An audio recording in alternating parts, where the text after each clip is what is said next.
வணக்கம், என் பேர் கிருஷ்ணகுமார். அதாவது நான் ஃபாஸ்டாகில் வந்து 10 வருஷமாக ஓட்டுநராக இருக்கேன். மதுரையிலேருந்து பேசுகிறேன் நான். இப்போ வேற நிர்வாகம் வந்து திடீர்னு வந்து ஒரு முடிவு எடுக்கிறாங்க.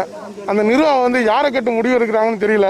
அதாவது எங்களை வச்சு தான் மக்களை இது வந்து பிக்கப் பண்ணுறது ட்ராப் பண்ணுறதை எங்களை வச்சு தான் பண்ணுறாங்க. அவங்களால தான் எங்களுக்கும் வாழ்வாதாரம், எங்களால் தான் அவங்களுக்கும் வாழ்வாதாரம். ஆனால் எங்களுக்கு எந்த கோரிக்கையும் எதுவுமே பண்ணாமல் அவங்களா திடீர்னு முடிவு எடுக்கிறாங்க. இந்த கொரோனா டயத்தில் 2 மாதம் வாழ்வாதாரம் இல்லாமல் இருந்தோம்.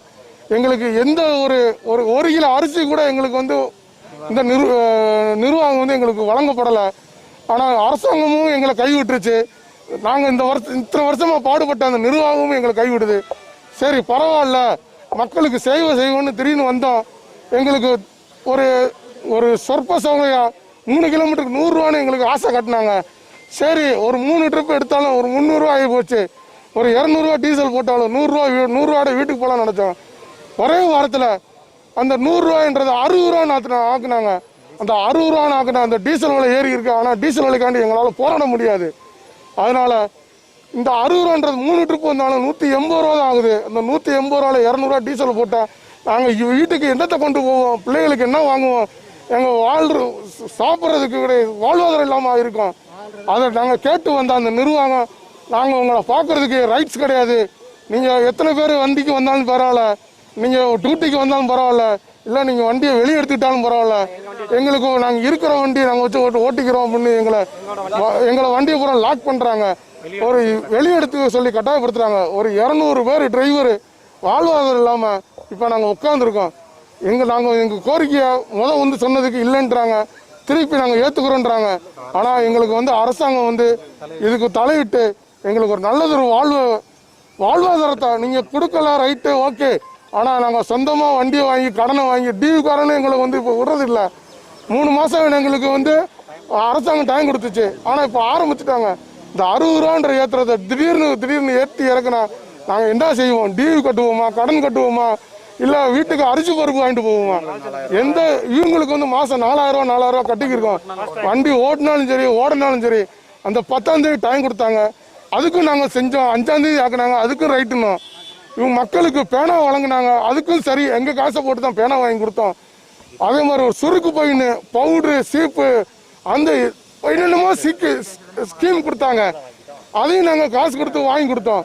இப்போ சானிட்டர் இருந்தால் தான் வண்டி ஓட்டணுன்றாங்க. ரைட்டு, அரசாங்கம் அதுக்கு வந்து ஒத்துழைச்சிருக்கு. அந்த சானிட்டருக்கும் நாங்கள் வாங்கி மக்களுக்கு கடைப்பிடிக்கிறோம். ஒரு சிறு தவறு, அதாவது பிக்கப் பண்ண போகும்போது ஒரு லேட்டாக ஆனாலும் சரி அந்த வண்டியை உடனே வெளியே எடுத்துருங்கன்றாங்க. திடீர்னு வெளியே எடுத்து லாக் பண்ணுறாங்க. அதனால் வாழ்வாதாரம் இல்லாமல் இருக்கும். நீங்கள் எங்களுக்கு தயவு செய்து வாழ்வாதாரத்தை இந்த அரசாங்கம் முடிவு எடுத்து எங்கள் இத்தனை பேர் மதுரையிலேருந்து முதல் தலைமையாக கோரிக்கையை வச்சு கேட்குறோம். எங்களுக்கு உதவி பண்ணுங்க. உங்கள் சேஃப்டிக்காண்டி தான் நாங்கள் வண்டி ஓட்டுறோம்.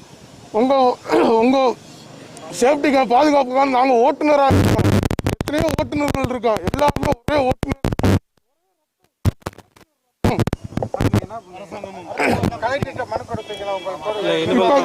இப்ப இந்த கொரோனா டயத்தினால அதாவது ஒரு நிமிஷம் முதல் கலெக்டர்கிட்ட மனு கொடுக்கறதுக்கு வந்து கலெக்டர் நினைச்சோம். ஆனா இவங்க எங்க கோரிக்கையை இவங்க எடுத்துக்கிடுவாங்கன்னு நம்பிக்கையில நாங்க இவங்களை தேடி வந்தோம். இவங்க வந்து எங்க கோரிக்கையை வந்து ஒரு நாய் விரட்டுற மாதிரி அந்த மேனேஜர் திரு சிலம்பரசன் அவர்கள், உங்களை பார்க்கறதுக்கு என்னால முடியாது, எங்களை பார்க்க முடியாது அப்படின்னு அவரு ஸ்ட்ரைட் அண்ட் ஃபார்வர்டா சொல்லிட்டாரு. அதனால அடுத்த கட்ட நடவடிக்கை எங்களுக்கு நிர்வாகம் நாங்கள் எல்லாரும் சேர்ந்து கோரிக்கை வைக்கிறோம். என் மனசு கோரிக்கை இல்லை, எங்களை நேற்று விரட்டி விட்டது காரணத்தினால் அவரு அணுக மறந்ததால் அவரையும் தயவு செய்து வேற புது மேனேஜர் நியமிக்கும்படி எல்லாரும் கேட்டுக்கொள்கிறோம். இது வந்து நிறைவேற்றல அடுத்த கட்ட நடவடிக்கை. அன்பாளர்கள் பத்திரிகையாளர் கேட்டீங்க ஒரு கேள்வி, நல்ல கேள்வியை கலெக்டர்கிட்ட கொடுத்தீங்களான்னு. அடுத்த கட்ட நடவடிக்கை அதுவாக தான் இருக்கும்னு கோரிக்கையை உங்க முன் வலித்துக்கிறேன். கனகராஜ்.